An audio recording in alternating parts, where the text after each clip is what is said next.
La grande réussite, je pense, de ce master, c'est d'avoir réussi à associer des institutions qui toutes apportent une pierre à cet édifice qui est un édifice global, qui est ce master, qu'il était de toute façon impossible de construire séparément.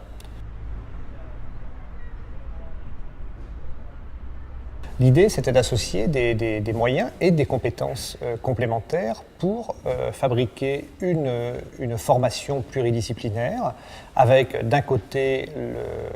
les aspects plus théoriques que l'université et une partie de nos partenaires nous ont aidés à construire, et une partie technique dans le terrain en immersion avec en particulier le DRASM, qui a non seulement les moyens et l'expertise de mener à bien ce type d'expérience.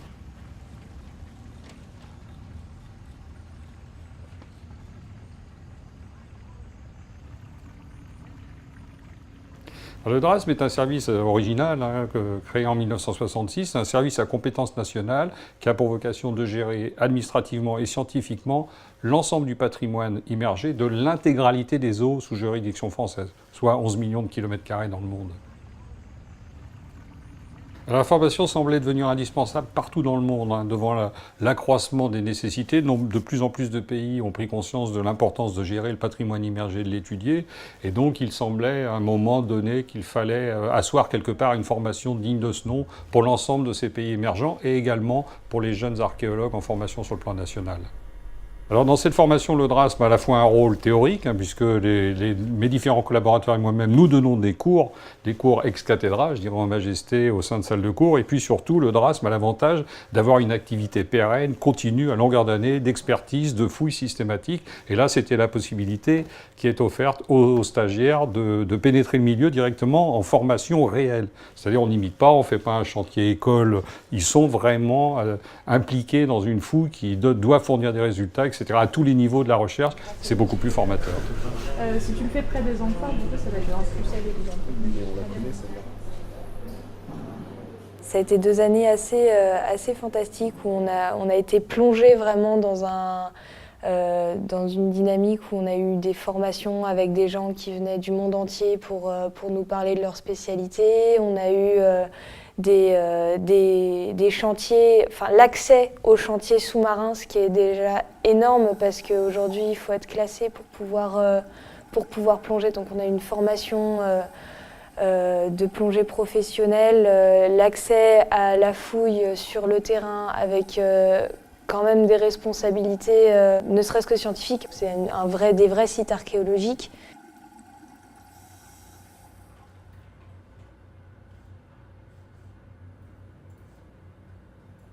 L'ouverture au monde socio-économique a été pour nous un plus absolument très important puisque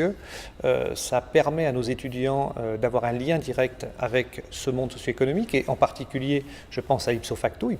qui joue en effet le rôle d'incubateur des projets que les étudiants développent et développeront dans les années à venir, nous l'espérons en tout cas, pour devenir des spécialistes du domaine.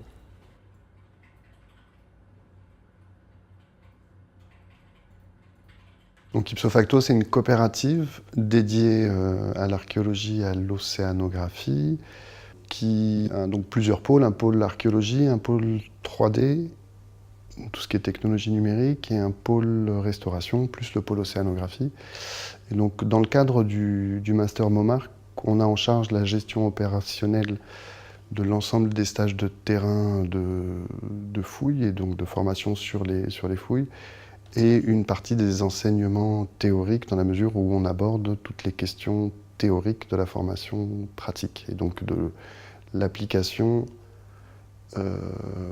d'une stratégie de fouille, des techniques de fouille et de tout ce qui va être relatif au terrain.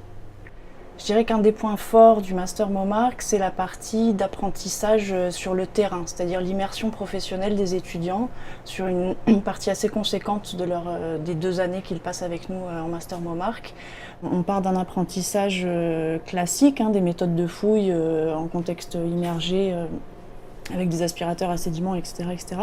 Mais on en profite également pour les familiariser avec des méthodes de pointe, ce que l'on utilise désormais en France et dans d'autres endroits du monde, comme la prospection acoustique qui permet de dresser une carte des vestiges immergés, donc avec un sonar à balayage latéral. On essaye de leur donner l'opportunité d'expérimenter des outils d'avenir. Mais ils iront jusqu'aux robots, à des robots ultra techniques, puisque les robots qu'on utilise chez nous sont déjà des prototypes qui sont construits dans la maison, appliqués, je dirais, presque à l'archéologie sous-marine de demain.